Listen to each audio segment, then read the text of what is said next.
ভালোবাসার সুন্দর সুন্দর গল্প পেতে চাইলে আমাদের চ্যানেলটি সাবস্ক্রাইব করে পাশে বেল আইকনে ক্লিক করুন, যাতে পরবর্তী ভিডিওর নোটিফিকেশন খুব দ্রুত আপনার কাছে পৌঁছে যায়। ছোঁয়া পড়ে যাবার আগেই রুদ্র ধরে ফেলল ছোঁয়াকে। ঠিক আছে তুমি? হ্যাঁ ঠিক আছি, জানি না কয়েকদিন ধরে কি যেন হয়েছে, শরীরটা ভালো লাগছে না। আমাকে আগে বলোনি কেন? আপনি এত ব্যস্ত থাকেন তাই আর বলা হয়নি। আম্মু আর রোদের আগেও তো বলতে পারতে। আসলে এতটুকু কারণে ওদের শুধু শুধু চিন্তায় ফেলতে চাইনি। এতটুকু বিষয়? তোমার আজ কয়েকদিন ধরে এই অবস্থা, আর এটা এতটুকু সময়? ঠিক আছি তো এখন। রুদ্র আর কিছু বলল না, ছোঁয়াকে কোলে নিয়ে বিছানায় শুয়ে দিল। কি হলো, আপনি মুখটা কালো করে রেখেছেন কেন? তুমি বুঝবা না, রেস্ট নাও। বলেই ব্যালকনিতে চলে গেল রুদ্র। ছোঁয়ার কয়েকদিন ধরে এই অবস্থা, অথচ সে জানিই না। কাজকে এতটাই আঁকড়ে ধরেছিল যে ভালোবাসা মানুষটার খেয়ালও সে ঠিকমতো রাখতে পারেনি। এসব ভাবতে ভাবতেই আনমনে আকাশের দিকে তাকিয়েছে রুদ্র। ছোঁয়া আস্তে করে বিছানা থেকে উঠে ব্যালকনিতে গেল, পিছন থেকে রুদ্রকে জড়িয়ে ধরে। কি হলো আপনার? আমাকে মাফ করে দিও ছোঁয়া। কেন? আমি তোমার ঠিকমতো খেয়াল রাখতে পারিনি, কাজের চাপে তোমার কেয়ার নিতে পারিনি। যদি নিতাম তবে তোমার এই অসুস্থতার কথা আগেই জানতে পারতাম। আপনি কিন্তু একটু বেশি ভাবছেন। না, আমি খুব কম ভাবছি। তুমি মুখ ফুটে না বললেও তোমার তো বুঝে নেওয়া উচিত ছিল, তাই না? কাল সকালে সব কিছু বাদ দিয়ে আগে তোমাকে নিয়ে হসপিটালে যাব। আচ্ছা ঠিক আছে, যাব। এখন আর মন খারাপ করে থাকবেন না প্লিজ। রুদ্র পিছন থেকে ছোঁয়াকে নিয়ে তার বুকে চেপে ধরল, আর ছোঁয়া আঁকড়ে ধরল রুদ্রকে। হয়তো এমনিই হয়, ভালোবাসা মানুষটার একটু কষ্ট মেনে নেওয়া কঠিন। পরদিন সকালে নাস্তা করে রুদ্র আর ছোঁয়া ডক্টরের কাছে যায়। ছোঁয়াকে চেক আপ করানোর পর কিছু টেস্ট দিয়েছে ডক্টর, আর ছোঁয়া তারই অপেক্ষা করছে। রুদ্র ছোঁয়ার হাত চেপে ধরে আছে, মনে হচ্ছে ছোঁয়া কোথাও চলে যাবে। রুদ্র হাত ছেড়ে দিলেও হয়তো রুদ্র ছোঁয়াকে চিরতরই হারাবে। আপনি তো চিন্তা করছেন কেন? সব ঠিক হয়ে যাবে। রুদ্রের সারা শরীর থরথর করে কাঁপছে। রুদ্র, আমার খুব খিদা পেয়েছে, কিছু একটা আনুন তো, বসে খাই। ছোঁয়ার কথায় বাস্তবে ফিরল রুদ্র। যে মেয়েটার জন্য তার কাঁপুনি শুরু হয়ে গেছে, সে এই সময় খাওয়ার কথা বলবে, ব্যাপারটা রুদ্রের ধারণার বাইরে ছিল। রুদ্র বাহিরে যেয়ে নাগটার একটা কোক এনে দিল ছোঁয়াকে। ছোঁয়া বসে বসে খাচ্ছে আর রুদ্রকে রিপোর্ট নিতে ডাকছে। তাই রুদ্র রিপোর্ট আনতে গিয়েছে। কিছুক্ষণ পর রুদ্র ফিরে এসে দাঁড়িয়ে আছে, ছোঁয়ার দিকে তাকিয়ে চোখের কোণে বিন্দু বিন্দু অশ্রু। ছোঁয়া রুদ্রকে দেখে বেশ ভয় পেয়েছে। তার মানে কি রিপোর্টে খারাপ কিছু এসেছে? ছোঁয়া কাঁপা কাঁপা গলায় রুদ্রকে জিজ্ঞেস করলো। কি হয়েছে রুদ্র? রুদ্র আর কিছু না বলে ছোঁয়াকে খুব শক্ত করে জড়িয়ে ধরেই কেঁদে দিল। কি হয়েছে বলুন আমাকে। রুদ্র কেঁদেই যাচ্ছে। তার আমার খুব চিন্তা হচ্ছে, বলুন না কিছু। ছোঁয়া, তুমি আমাকে অনেক বড় খুশি দিয়েছো। মানে? ছোঁয়া, তুমি মা হতে চলেছ। আমাদের মাঝে এলোমেলোভাবে ঘুমানোর জন্য আর আমাদের রাতের ঘুম নষ্ট করার জন্য একজন আসছে। আপনি সত্যি বলছেন? হ্যাঁ পাগলি, সত্যিই বলছি। এখন চলো বাসায় যাব, এই খবরটা সবাই শুনলে খুব খুশি হবে। পর রুদ্র আর ছোঁয়া গাড়ি নিয়ে বের হয়ে গেল। রুদ্র ড্রাইভ করছে আর বারবার ছোঁয়ার দিকে তাকাচ্ছে। এর মাঝখানেই জ্যামের জন্য দুজন আটকে গেছে। ছোঁয়ার চোখ বাহিরে হাওয়াই মিঠের দিকে গেল। এই দেখুন, দেখুন কি হয়েছে? হাওয়াই মিঠাই, প্লিজ নিয়ে আসুন। রুদ্র মুচকি হেসে গাড়ি থেকে নেমে দুটো হাওয়াই মিঠাই আনতে চলে গেল।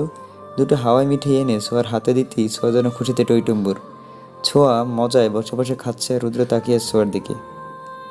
ছোঁয়ার চোখ রুদ্রের দিকে পড়তেই, খাবেন? না। তাহলে তাকিয়ে আছেন কেন? তোমার খাওয়া দেখছি। আমার খাওয়া দেখার কি হলো? অনেক কিছু হলোই আমার বউটা। ছোঁয়া একটা ভেঙচি কেটে আবার খাওয়া শুরু করলো। বাসায় পৌঁছে খবরটা শুনে রুদ্রের মা আর রোদেলা তো মহা খুশি। আরে মা, মা, আমি অনেক খুশি হয়েছি রে মা। ভাবির নাম কিন্তু আমি রাখবো। ইস, আমার বাবুর নাম আমি রাখবো? না ভাইয়া, এটা হবে না। আচ্ছা ভাবি, যাকে রাখতে বলবে সেই রাখবে। ভাবি বলো না, তুমি কার দেওয়ার নাম রাখতে চাও? তোরা থাম তো, মেয়েটা লজ্জা পাচ্ছে দেখছিস না? থাক মা, তুই লজ্জা পাস না, যা রুমে যা, ফ্রেশ হয়ে রেস্ট নে। আমি রোদেলাকে দিয়ে খাবার পাঠিয়ে দিচ্ছি। রুদ্র, যা তো মেয়েটাকে রুমে নিয়ে যা। তারপর রুদ্র আর ছোঁয়া রুমে চলে গেল। রুমে যেতেই রুদ্র ছোঁয়াকে জড়িয়ে ধরলো। কি করছেন, ছাড়ুন। কি করছি আবার? বউটা আমাকে এত বড় একটা গিফট দিল, আমারও তো কিছু দেওয়া উচিত, তাই না? তাই তাই দিচ্ছি। রুদ্র, দরজা খোলা, আমাকে ছাড়ুন। আসুক, তাতে আমার কি? আমার বউকে আমি আদর করছি। আমি কিন্তু চেঁচাবো। চাচাও, আমার কোনো সমস্যা নেই। রুদ্র সোয়াকে ঘাড়ে নাক ঘষা শুরু করে দিয়েছে। সোয়া বারবার বাধা দিচ্ছে, কিন্তু একটা সময় রুদ্রের গরম নিঃশ্বাস ঘাড়ে পড়তেই সোয়া যেন নিজেকে মিশিয়ে ফেলেছে রুদ্রের সাথে। বাধা দিতে ইচ্ছে করছে না সোয়াকে। আমি কিন্তু কিছু দেখি না। দরজার সামনে থেকে কারো এমন কথা শুনে রুদ্রকে ধাক্কা দিয়ে সরিয়ে দিল। রোদেলা, আসো। আসলে ভাইয়া কিছু বলবা? আরে আপু, বললাম তুই কত ভালো, আমার কত খেয়াল রাখিস। ভাইয়া কিছু বললা? হয়েছে, এখন খেয়ে নাও। রোদেলা চলে গেল আর সোয়া অগ্নি চোখে রুদ্রের দিকে একেবারে তাকিয়ে বাথরুমে ফ্রেশ হতে চলে গেল। ফ্রেশ হয়ে এসে দেখে রুদ্র শুয়ে আছে বিছানায়। এই যে, ফ্রেশ হয়ে আসুন। এভাবে বলছো কেন? একটু রোমান্টিকভাবে বলো। রোমান্টিক? আপনাকে তখন বলেছিলাম দরজা খোলা, শোনেননি আমার কথা। রোদেলা কি ভাবলো? ওর সামনে কত লজ্জা পেতলাম আমি। আমার বউ, আমি যা ইচ্ছে করি। বলেই ছোঁয়ার হাত থেকে তোয়ালে নিয়ে রুদ্র বাথরুমে ঢুকে গেল। আপনি দোহা দৌড়ে এসে ছোঁয়াকে জড়িয়ে ধরল। আপনি তুমি আপনি তুমি কোথায় গিয়েছিলে? আমাকে নেওনি কেন? আসলে লাল গোলাপ, আমরা তোমার জন্য পুতুল আনতে গিয়েছিলাম। রুদ্র মুছতে মুছতে বলল, তাই? কই দাও। আসলে লাল গোলাপ, যে পুতুলটা আনবো সেটা তো কথা বলতে পারবে, হাঁটতে পারবে, তাই সেটা বানাতে একটু সময় লাগবে। এখন কি হবে? কি আর হবে, কয়েকদিন অপেক্ষা করতে হবে। তারপর এনে দিবি তো ভাইয়া? দিব লাল গোলাপ।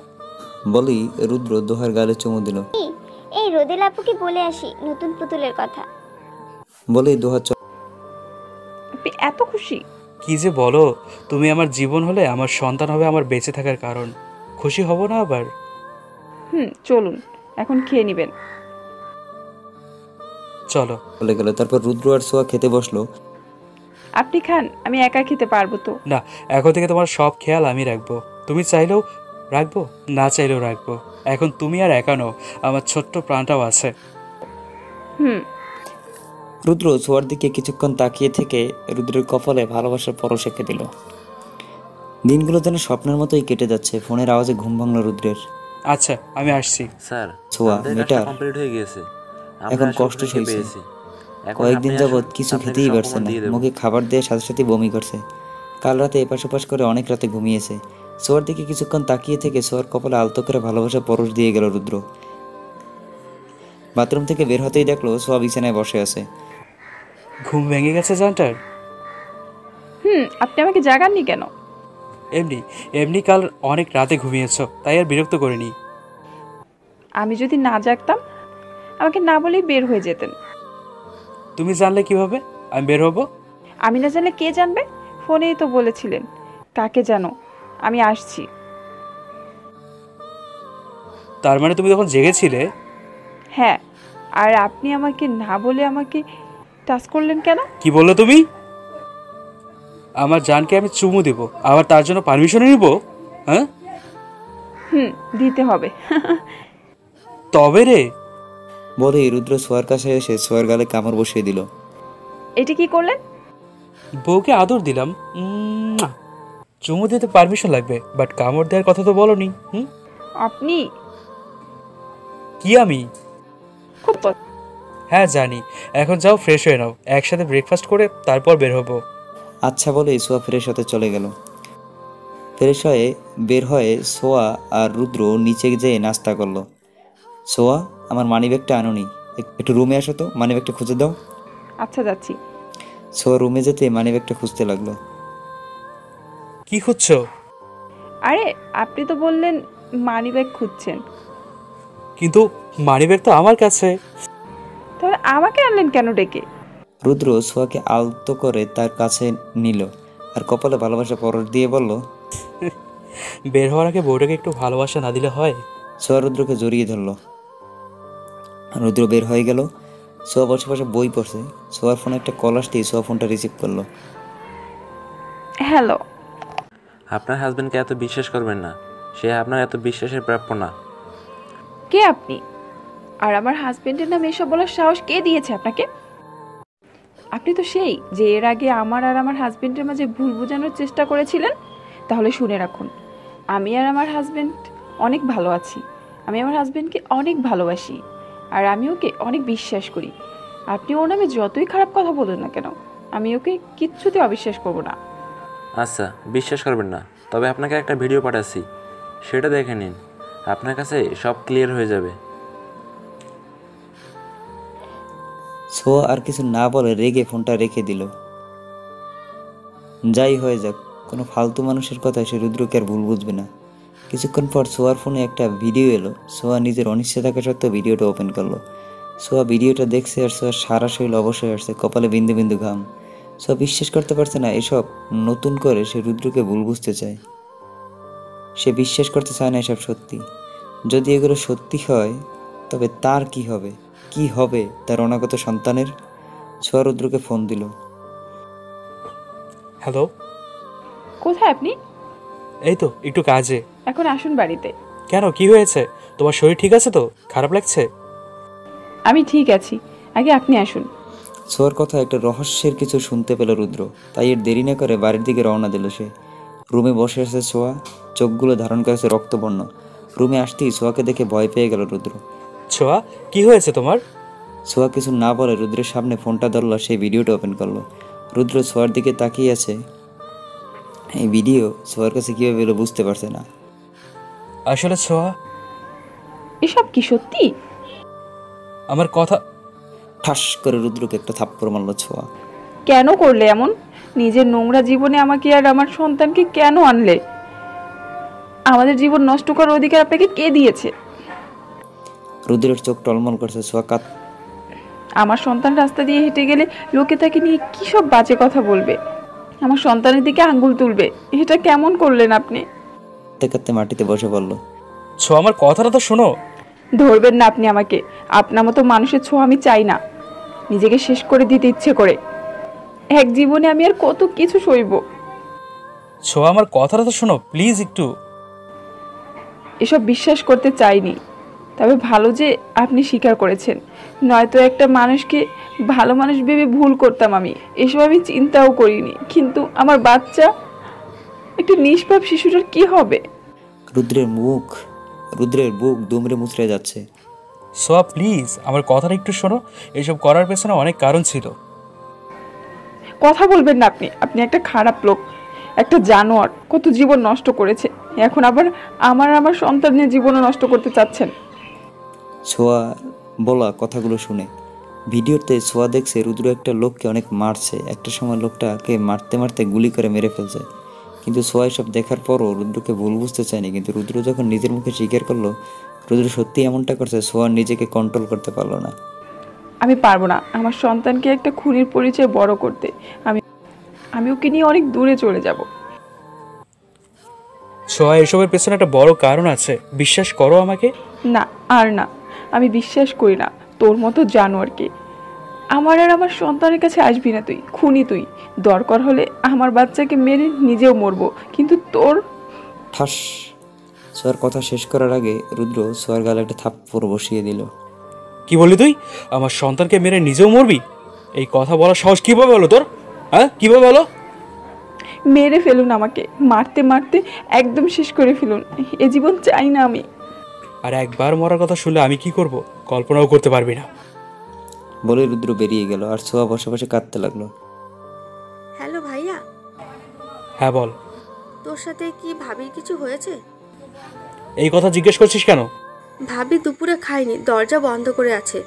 মা বলছিল এই অবস্থায় যদি না খেয়ে থাকে তবে শরীর আরও খারাপ হবে। আচ্ছা তুই ফোন রাখ, আমি আসছি। তারপর রুদ্র বাসায় আসলো। রুদ্র দোহার রুমে গিয়ে দোহাকে কোলে নিয়ে ছোয়াকে ডাকতে লাগলো। আপনি আপনি দরজা খোলো। ডাকতে গেল। সে অনেকক্ষণ বসে রইল। দোহার এভাবে ডাক শুনে নিজেকে আটকাতে পারলো না, তাই উঠে গিয়ে দরজা খুললো। আপনি, তোমার কি হয়েছে? আমার সাথে রাগ করেছো? না, আপনি রাগ করব কেন? তাহলে দরজা বন্ধ করেছিলে কেন? আপনি ঘুমিয়ে গিয়েছো? লাল গোলাপ, যাও রোদেলা আবুকে বলো খাবার নিয়ে আসতে। দোহার রুদ্রের কাছে গেল।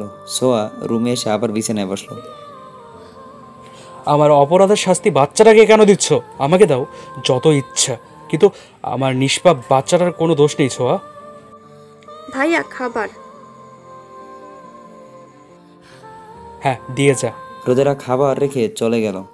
রুদ্র ছোঁয়ার সামনে খাবারগুলো নিয়ে, নাও খেয়ে নাও।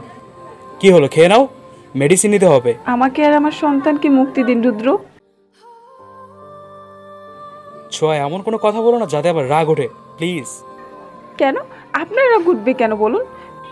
যখন আমার সন্তানকে একটা সুন্দর জীবন দিতেই পারবেন না, তবে কেন ওকে একটা অসুস্থ জীবন দিতে চান আপনি? আমি আমার সন্তানের সুস্থ জীবন চাই রুদ্র, যে করেই হোক। তাতে যদি আমার পালিয়ে যেতে হয় তাও যাব। আর একটা উল্টাপাল্টা কথা বললে খুব খারাপ হয়ে যাবে ছোঁয়া, ঠিকঠাকভাবে খেয়ে নাও বলছি। বলি রুদ্র ছোঁয়ার মুখে খাবার তুলে দিতে লাগলো। বাধ্য হয়ে ছোঁয়াকে খাবারগুলো খেতে হলো, কারণ সে জানে রুদ্রকে বলেও কোনো লাভ নেই। ছোঁয়াকে খাইয়ে রুদ্র নিজেও ফ্রেশ হয়ে আসলো। রাত 12টা। ছোঁয়ার অস্থিরতা বেরিয়ে যাচ্ছে, শরীর তেমন ভালো লাগছে না। রুদ্রকেও ডাকতে ইচ্ছে করছে না, কিন্তু খারাপ লাগাটা এত তীব্র বেড়ে গেছে যে রুদ্রকে ডাকা ছাড়া কোনো উপায় নেই ছোঁয়ার। এই শুনছেন?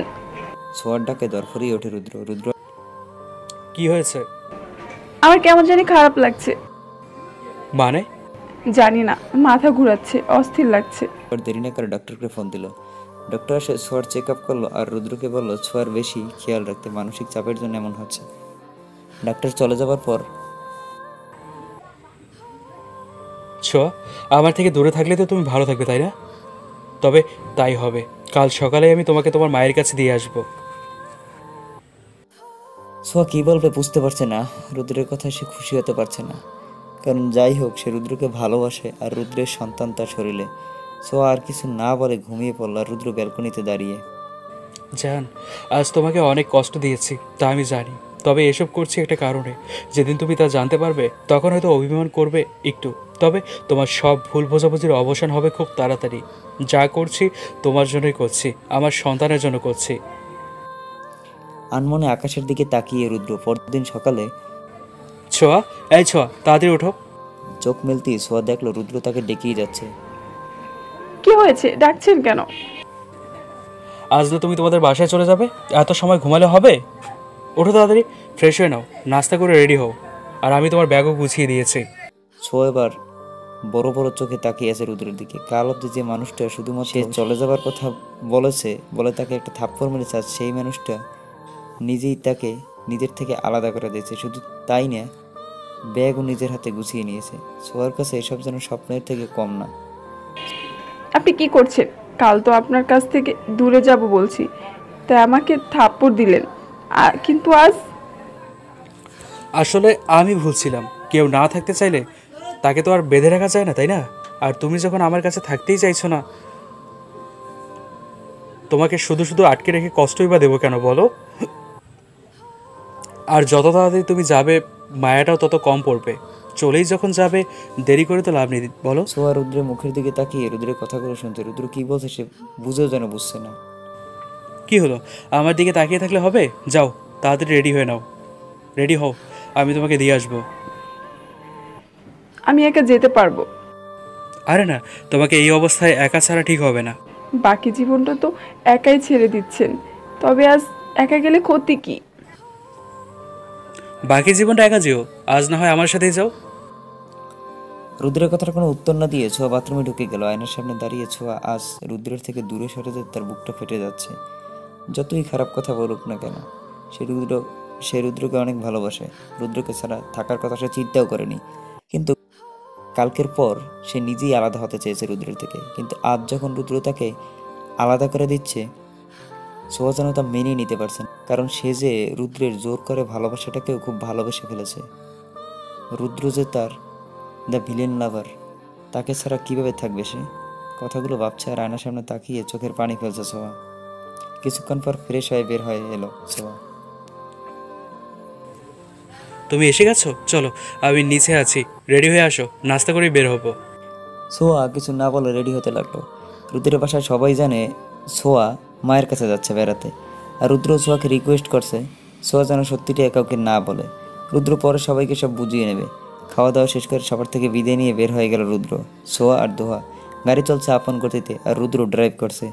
দোহা তার পুতুলের উপর ঘুমিয়ে পড়েছে, আর ছোঁয়া আনমনে তাকিয়ে আছে গাড়ির বাহিরে। রুদ্র আর সোয়া চোখে দেখছে, রুদ্র আর সোয়া দেখছে মুখ শুকিয়ে ছোট হয়ে গেছে সোয়ার। ছোঁয়া, নিজের খেয়াল রেখো। চুপ আর আমার সন্তানেরও। চুপ। রুদ্র তার এক হাত সোয়ার হাতের উপর রাখলো, সোয়া তখন নীরব। জানো ছোঁয়া, জীবনে অনেক এমন সময় আসে যখন প্রিয় মানুষের থেকে দূরে সরে যাওয়াটা হয় মঙ্গলজনক। অনেক কারণ থাকতে পারে এর পেছনে, তবে কষ্ট কিন্তু যে কোনো একজন পায় না, পায় কিন্তু সবাই। তোমার আমার মাঝে যাই হোক, সেই কষ্টের আগুনে আমাদের সন্তান যেন কখনো পুড়ে না যায়, এটা খেয়াল রেখো। ও নিষ্পাপ পবিত্র, যেমনটা আমার কাছে তুমি। আমি সেদিন হয়তো বিলীন হয়ে যাব, যেদিন তোমার আর আমার সন্তানের থেকে আমি আলাদা হয়ে যাব। তোমাকে বিয়ে করার পর মেনে না নেওয়া আমার জীবনে অনেক বড় ভুল ছিল।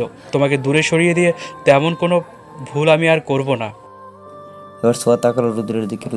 মানে আপনি তো আমাকে আর আমার সন্তানকে দূরেই করে দিচ্ছেন। তা ঠিক। রুদ্র আবারও ড্রাইভিংয়ে মন দিল, যেন তার মুখের মুচকি হাসিতে আছে কত প্রশ্নের উত্তর। সোয়া পৌঁছে গেল তাদের বাড়িতে। কেমন আছিস মা? তোর শরীর ভালো?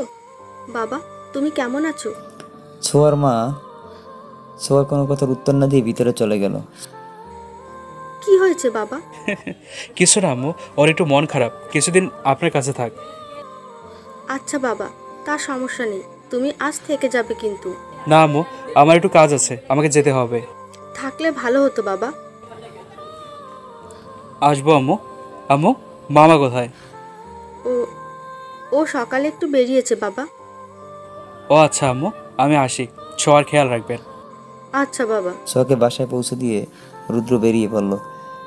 সোয়ার সাথে দেখা হলে হয়তো এখান থেকে আর যেতে ইচ্ছে করতো না রুদ্রর। সোয়া রুমে যেয়ে বিছানার সাথে হেলান দিয়ে চোখ বন্ধ করে বসে আছে। সোয়ার মা রুম থেকে এসে সোয়াকে ডাকবে, তখনই সোয়ার মায়ের মনে হলো সোয়া হয়তো ঘুমিয়ে গেছে, তাই এর সোয়াকে ডাকলো না সে। সোয়া সেভাবে চোখ বন্ধ অবস্থায় ঘুমিয়ে পড়লো। দুপুরে একবার জেগে খেয়ে নিয়েছিল, তারপর আবার রুমের ভিতরেই সোয়া সারাদিন কাটলো। কিছুই ভালো লাগছে না। ফোনের রিংটোনটা বাজতেই সোয়া ফোনের দিকে তাকালো। রুদ্রের নাম্বার সেভ করা ভালোবাসা দিয়ে। রুদ্র যখন ছোঁয়ার জন্য ফোন কিনে এনেছিল, সেই ছোঁয়ার হাতে ফোনটা দিয়ে ছোঁয়ার ফোনে ভালোবাসা দিয়ে নাম্বার সেভ করা দেখে রুদ্রের কাছে জানতে চেয়েছিল এটা কে। রুদ্র উত্তর দিয়েছিল তোমার পুরনো প্রেমিক। রুদ্রের এমন উত্তর শুনে ছোঁয়া সেদিন অনেক রেগে গিয়েছিল। মানে এসব কি করছেন আপনি? আমার কোনো প্রেমিক ছিল না। মিথ্যে বলো না, তুমি ধরা পড়ে গিয়েছো। তবে তুমি তোমার প্রেমিকের সাথে কথা বলতে পারো, আমার কোনো সমস্যা নেই। আমি এক্ষুনি প্রমাণ করে দিচ্ছি আমার কোনো প্রেমিক নেই, আর আপনি বাজে কথা বলছেন। বলেই রুদ্র সে নাম্বারে ফোন দেয় আর রুদ্রের ফোন বেজে ওঠে। রুদ্র ফোন ধরে বলে, হ্যাঁ জান, বলো। আমাকে অনেক মিস করছো আমি জানি। এটা তো আপনার নাম্বার, আমাকে মিথ্যে বলছেন কেন যে আমার প্রেমিকের নাম্বার? আর আমি তো তোমার প্রেমিক, পুরনো সেই প্রেমিক যাকে ভালোবাসার অনুভূতি আগে জাগেনি তোমার, কিন্তু এখন তো জেগেছে, তাই না? তার মানে আমিই তো তোমার পুরনো প্রেমিক হলাম, তাই না? সোয়া মুচকি হেসে সেই দিন রুদ্রকে জড়িয়ে ধরেছিল। পুরনো কথা মনে করতেই সোয়ার মুখে হাসির রেখা ফুটে উঠল। ফোনের দিকে তাকে এসব ভাবতে ভাবতে অলরেডি দুবার ফোন কেটে গিয়েছে। বাস্তবে ফিরল সোয়া, নিজেকে স্বাভাবিক করে আরেকবার ফোন আসতেই ফোন রিসিভ করলো। হ্যালো। কি করছো? কিছু না, শুয়ে আছি। আচ্ছা ছোঁয়া, আবার হোয়াইট টি শার্টটা কই? এবার সোয়া রেগে গেল। এই রাতে এই জন্য ফোন দিয়েছেন আপনি? কোথায় খুঁজে দেখেন? বলেই ফোন কেটে দিল। আপনি কি আমাকে কখনো বুঝবেন না? আমার কত কষ্ট হচ্ছে আপনাকে ছাড়া, আর আপনি কি না? আর কখনো কথা বলবো না আপনার সাথে, কখনো না। এদিকে রুদ্র, আমি জানি জান, খুব কষ্ট হচ্ছে তোমার। তোমাকে শক্ত করার জন্যই এসব করছি জান। তোমার গলাটা শোনার জন্য আমার মনটা খুব ছটফট করছিল। আমি যদি তোমাকে বলতাম তবে তুমি অনেক ভেঙে পড়তে। একটু কষ্ট সইতে তোমাকে হবেই, তবে আর বেশি দিন না, খুব তাড়াতাড়ি সব ঠিক হয়ে যাবে। সোয়ার ছবি দেখতে দেখতে রুদ্র ঘুমিয়ে পড়ল। আপনি আপনি কি হয়েছে? এত সকালে ডাকছেন কেন? কি? আপনি 11টা বাজে। হ্যাঁ, মামা বলেছে আমাদের সবাইকে ঘুরতে নিয়ে যাবে, তাড়াতাড়ি উঠে ফ্রেশ হতে বলছে। আমি যাব না, তোমরা যাও। আচ্ছা আপনি তুমি না গেলে আমিও যাব না। আচ্ছা আমি যাই। আচ্ছা, তাহলে তাড়াতাড়ি রেডি হয়ে আসো। আচ্ছা তুমি যাও, আমি আসছি। ধোয়া যাওয়ার পর সোয়া উঠে ফ্রেশ হয়ে নিল, তারপর নাস্তা করতে বসলো। কি রে মা, তোর শরীর ঠিক আছে তো? হ্যালো মামা, ঠিক আছে। তারপর খাওয়া দাওয়া করে সবাই বের হলো। শপিং মলে যে ছোঁয়া এক একটা জিনিস দেখতে লাগলো, বাচ্চাদের খেলনা, বাচ্চাদের জামা, অনেক কিছু। দেখতে দেখতে ছোঁয়ার চোখ কেটে গেল। রুদ্র আর রোজা কি যেন কেনাকাটা করছে আর হাসাহাসি করছে। ছোঁয়া সেদিকে এক পলক তাকিয়ে রইল। তার মানে এই জন্য রুদ্র তার মায়ের কাছে রেখে যেতে আপত্তি করলো না। ছোঁয়া দাঁড়িয়ে না থেকে ওনাদের কাছে গেল। বাহ, এজন্যই কাল আমাকে আম্মুর কাছে যেতে দিতে দ্বিধা করলেন না? ছোঁয়া তুমি? হ্যাঁ, আমি ভুল সময় এসে গিয়েছি, তাই না? সরি, এখন আমার এখান থেকে যাওয়া উচিত। আসলে ছোঁয়া, তার আগে রুদ্র বলে উঠল, ছোঁয়া, বাজে কোনো কথা বলবে না। হ্যাঁ, আমি তো কথাই বলি। আসলে আমি কিছু বলারই বাকি, আমার কিছু বলার তো কোনো অধিকারই নেই। ছোঁয়া, আমার কথাটা প্লিজ শোনো। আমাকে ছুবেন না আপনি। আমাকে আম্মুর কাছে দিয়ে সেসব করতে লজ্জা করছে না? আরে দীপুর যে ওয়েটও করতে পারতেন। ঠাস, সবার সামনে ছোঁয়াকে থাপ্পড় দিল রুদ্র। আর ছোঁয়া গালে হাত দিয়ে দাঁড়িয়ে আছে। এটা কি করলে রুদ্র? লজ্জা করলো না লোক ভর্তি মানুষের মাঝে নিজের প্রেগনেন্ট বউয়ের গায়ে হাত তুলতে? আপনি আর কখনো আমার সাথে কোনো ধরনের যোগাযোগ করার চেষ্টাও করবেন না। রুদ্র, এটা একদম ঠিক করলে না। মেয়েটা কত কষ্ট পেয়েছে। রুদ্র চুপ করে দাঁড়িয়ে ছোঁয়ার চলে যাওয়া দেখছে, আর ছোঁয়া কাঁদতে কাঁদতে চলে যাচ্ছে। মেয়েটা অনেক অবুঝ রোজা, ওর কথা কিছু মনে করো না। কি রে মা, কাঁদছিস কেন? কি হয়েছে? কিছু না মামা, চলো বাসায় যাব। আরে এখনই? আরে রুদ্র বাবা, তুমি? ছোঁয়া, ওই দেখ রুদ্র। ভালো আছেন মামা? হ্যাঁ বাবা, ভালো আছি। তুমি কাল চলে আসছিলে কেন? আজ আমাদের সাথে চলো। না মামা, আরেক দিন, আজ একটু কাজ আছে। রোজা, এটা ছোঁয়ার মামা। মামা, এটা আমার বন্ধু রোজা।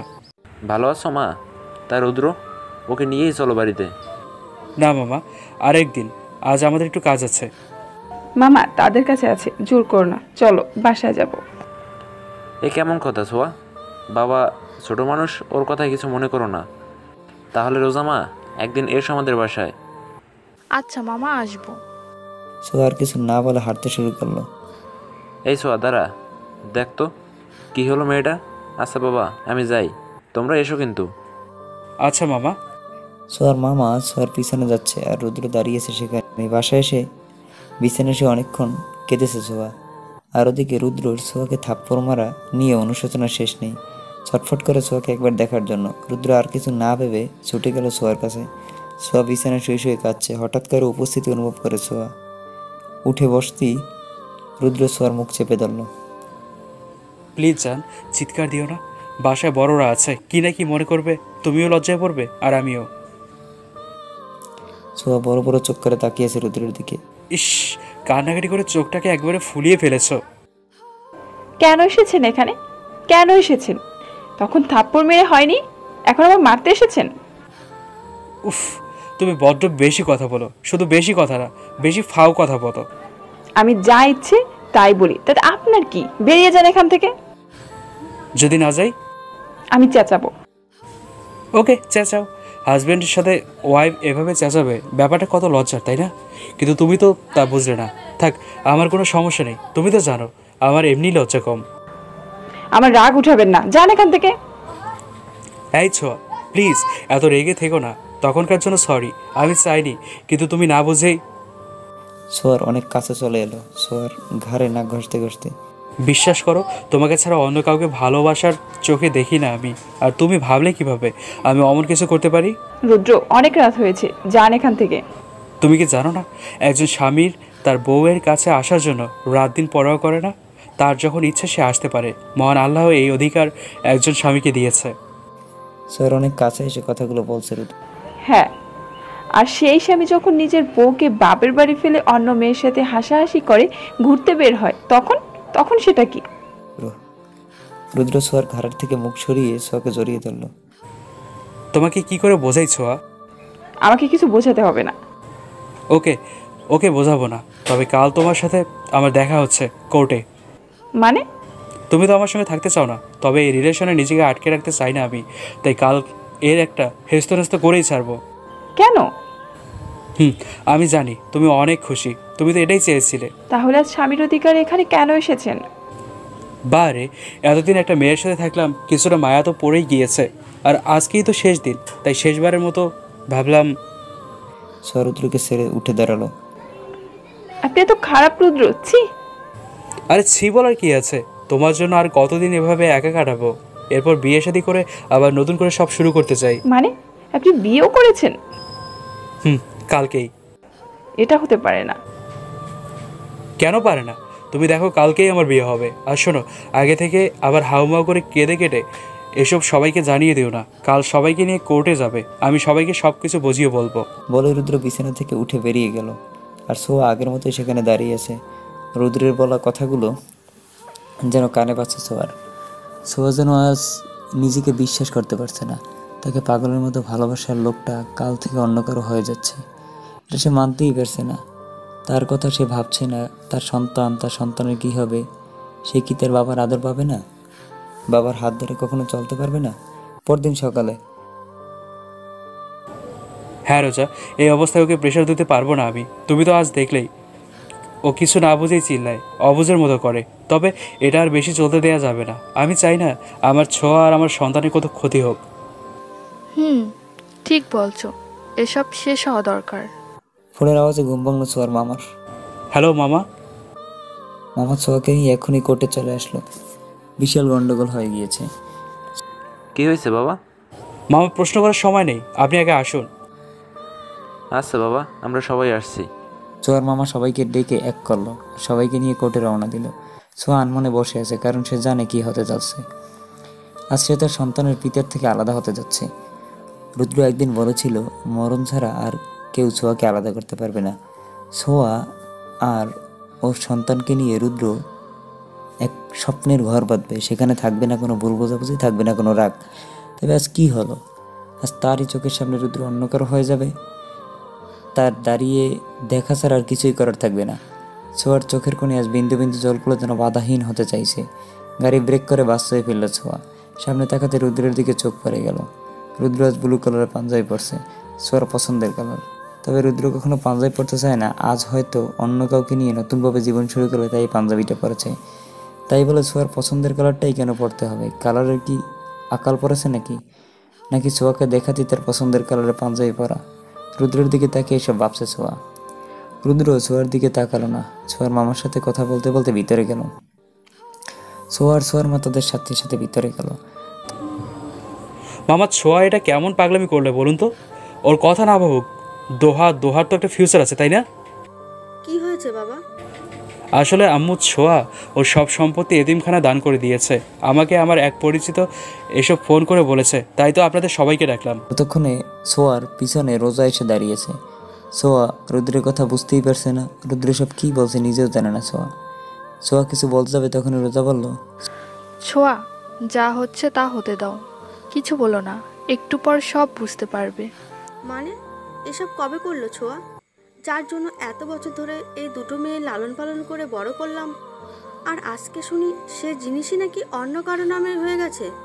তার মানে আমার এত বছরের কষ্টের কোনো দাম নেই? ইচ্ছে করছে বাপের মতো এই দুটো মেয়েকেও মেরে ফেলি। ছোঁয়া তার মায়ের কথাগুলো শুনে যেন আকাশ থেকে পড়ল। লালন পালন করেছেন মানে? আর বাপের মতো মেরে ফেলি মানে কি? আম্মু, কি বলছো তুমি? এই মেয়ে, আম্মু ডাকবি না আমাকে। আমার সব প্ল্যান শেষ করে দিয়ে আম্মু ডাকা হচ্ছে? মা জন্ম দিয়ে মরেছে ভেবেছি তোদের বাপকে বিয়ে করে সম্পত্তির মালিক হব, কিন্তু তোর বড় বোন পালিয়ে যাওয়ার পরে তোর বাপ সে রাতেই ঠিক করলো সব সম্পত্তি রুদ্রের নামে করে দেবে, কারণ তোর সাথে রুদ্রের বিয়ে হয়ে গিয়েছিল। আর সেই রাতে তোর বাবা রুদ্রকে এসব বলতে ডাকলো। কত প্ল্যান করে তোর বাপকে মারালাম লোক দিয়ে, আর ফাঁসিয়ে দিলাম রুদ্রকে। এত কিছু করার পর এখন যদি শুনতে হয় সব কিছু অনাথ আর ফকিরদের দান করে দিয়েছিস, তাহলে এত কিছু করার মানে কি দাঁড়ালো? তার মানে তুমি আমার মা না? না, আমি তোর মা না। তোর মা তোরা অনেক ছোট থাকতেই মারা গিয়েছিল। আমার ভাই তোর বাবার ভালো চেনা জানা ছিল, সেইভাবে তোদের দেখাশোনার জন্য তোর বাবা আমাকে বিয়ে করে। আর এটাও জেনে রাখ, তোর এই মামা আমার ভাই না, এটা তোর মরা মায়ের ভাই। মামা, এসব কি সত্যি? তুমি এসব আমাদের বলনি কেন? আমি বলছি ছোঁয়া, তোমার মামা তোমাদের জন্য অনেক করেছেন। তোমার বাবার অবর্তমানে তোমাদের সব সম্পত্তির মালিক তার স্ত্রী, মানে তোমার এই মা। আর সেইভাবেই এই মহিলা দিনের পর দিন তোমার মামাকে ভয় দেখিয়েছে যে সে যদি তোমাদের সত্যিটা বলে তবে এই মহিলা তোমাদের জীবিত রাখবে না। আর তোমার বাবাকে মারার বিষয়টাও তোমার মামা জানতো, কিন্তু তার কাছে কোনো প্রমাণ ছিল না, তাই সে কিচ্ছু বলতে পারেনি। তোমাদের বাঁচানোর জন্য এই মহিলা যা বলেছে তাই করেছে। তোমার কাছ থেকে সম্পত্তির সাইন মহিলাকে দিয়ে তোমাদের নিয়ে অনেক দূরে পালিয়ে যেতে চেয়েছিল মামা, কিন্তু এর মাঝে আমি ফিরে আসি তোমার জীবনে। তখন মামা আরও বেশি ভয় পায় যে তোমার সাথে সাথে আমারও না কোনো ক্ষতি করে দেয় এই মহিলা। তোমার মনে আছে ছোঁয়া, তোমাকে নিয়ে তোমার মামা বাড়ি যাওয়ার পর মামা আমাকে কত অল্পতেই বিশ্বাস করে ফেলেছিল? তোমার একটুও অবাক না লাগলেও আমার খুব অবাক লেগেছিল। আমি সেদিন থেকে সব খোঁজ খবর নিতে শুরু করি। আমি কিছু টিপ সেট করেছিলাম তোমার বাবার খুনিকে ধরার জন্য। তুমি আমাকে ওইভাবে ছুরি মারার পর আমার সন্দেহ হয়েছিল যে আমার দোহাকে বাঁচাতে যাওয়া ঠিক তখনই তোমার সেখানে উপস্থিত আর দোহার ছুরি লাগা। আমার কাছে মনে হয়েছিল এটা ছিল একটা ফুল প্রুফ প্ল্যান, তাই আমি আরও ভালোভাবে খোঁজ নেই। মনে আছে তোমার মামা বাড়ি থেকে দোহাকে আর তোমাকে নিয়ে আমি আসার সময় তোমার মামা কত ঘাবড়েছিল?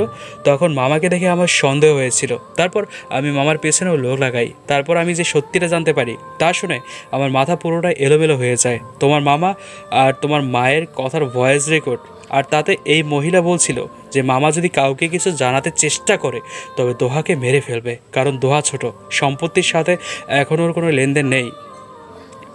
সোয়া ততক্ষণে কাঁদতে কাঁদতে মাটিতে বসে পড়েছে। রুদ্র আবারও বলতে শুরু করলো, মামা ভয় পেয়ে গিয়েছিল। এসব শোনার পর আমি মামাকে একদিন সরাসরি কথা বলে এসব জানতে চাই, আর মামা ভয়ে সব বলে দেয় আর কেঁদে কেঁদে আমার কাছে অনুরোধ করে যেন আমি এসব বিষয়ে কোনো বাড়াবাড়ি না করি। আমি মামার কথা রাখি আর গোপনভাবে নিজের কাজ করতে থাকি। আর তোমার যে বোন মানে শোভা পালিয়ে গিয়েছিল, সে তোমার আপন বোন ছিল না, তাকে তোমার বাবা এতিমখানা থেকে এনেছিল।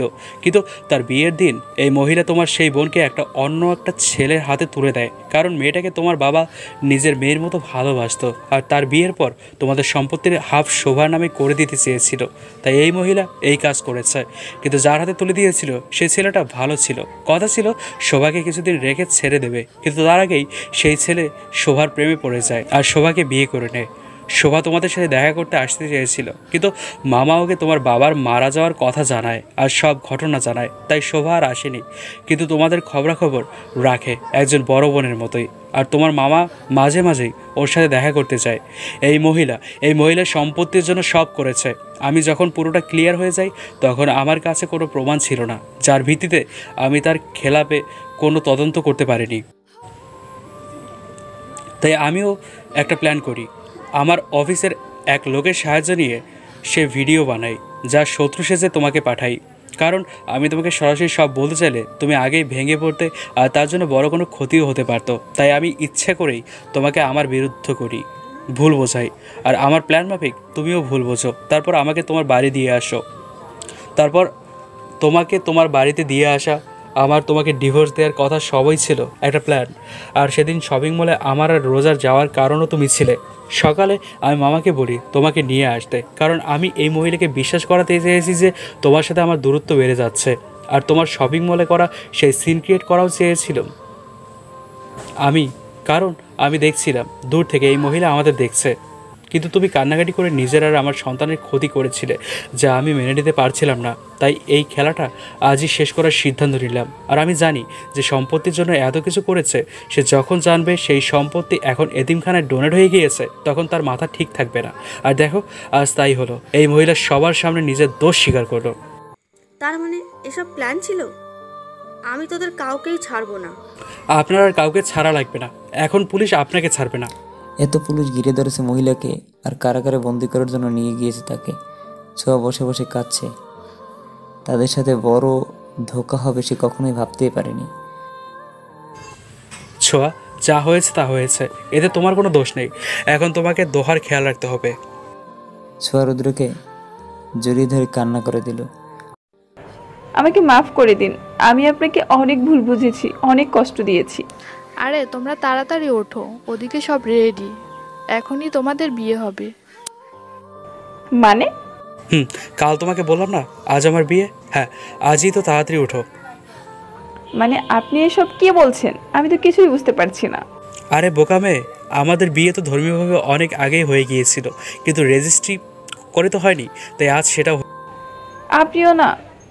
হ্যাঁ, কি আমি তোমার বর, তাই তো? রুদ্র ছোঁয়াকে শক্ত করে ধরে রাখলো। ছোঁয়া মাথা উঠিয়ে জিজ্ঞেস করলো, বলেই রুদ্র ছোঁয়াকে কোলে তুলে নিল। আর ছোঁয়া লজ্জা। তাদের রেজিস্ট্রি হয়ে গেল। রুদ্রের বাবাকে ছোঁয়ার মামা আগেই সব জানিয়েছিল, তাই তারাও চলে এলো। রোজার সাথে ছোঁয়া খারাপ ব্যবহার করেছে, তার জন্য সে মাপ চেয়ে নিল 5 মাস পর। রুদ্র বাহিরে বসে আছে। আজ ছোঁয়ার ডেলিভারি পেইন উঠেছিল, সাথে সাথে রুদ্র তাকে হসপিটালে নিয়ে এসেছে। রুদ্র বাহিরে বসে আছে, চিন্তায় যেন তার হাত পা ঠান্ডা হয়ে আসছে। একদিকে নতুন কারো আসার আনন্দ, আর একদিকে কাউকে হারানোর ভয়। কারণ এই কটা মাস ছোঁয়া বেশ অসুস্থই ছিল, আর লাস্ট কয়েকটা দিন মুখে কিছু দিতেই পারতো না, তাই রুদ্রের চিন্তা যেন 1000 গুণ বেড়ে গিয়েছিল। আজ যেন ছোঁয়া নিজের ব্যথায় কাতরিত হচ্ছে না, সাথে রুদ্রের বুকের ভিতরেও ব্যথা অনুভব হচ্ছে। ওটি থেকে নার্স বেরিয়ে আসলো। স্যার, আপনার ফুটফুটে একটা বাচ্চা মেয়ে হয়েছে। আর আমার ওয়াইফ? সেও ভালো আছে, কিছুক্ষণ পর তাকে বেডে শিফট করা হবে। সবাই যেন স্বস্তির নিঃশ্বাস ফেললো। কেবিনে চুপ করে শুয়ে আছে ছোঁয়া। রুদ্র আস্তে আস্তে তার পাশে যেয়ে বসলো। ছোঁয়ার মুখটা আজ বড় নিষ্পাপ লাগছে।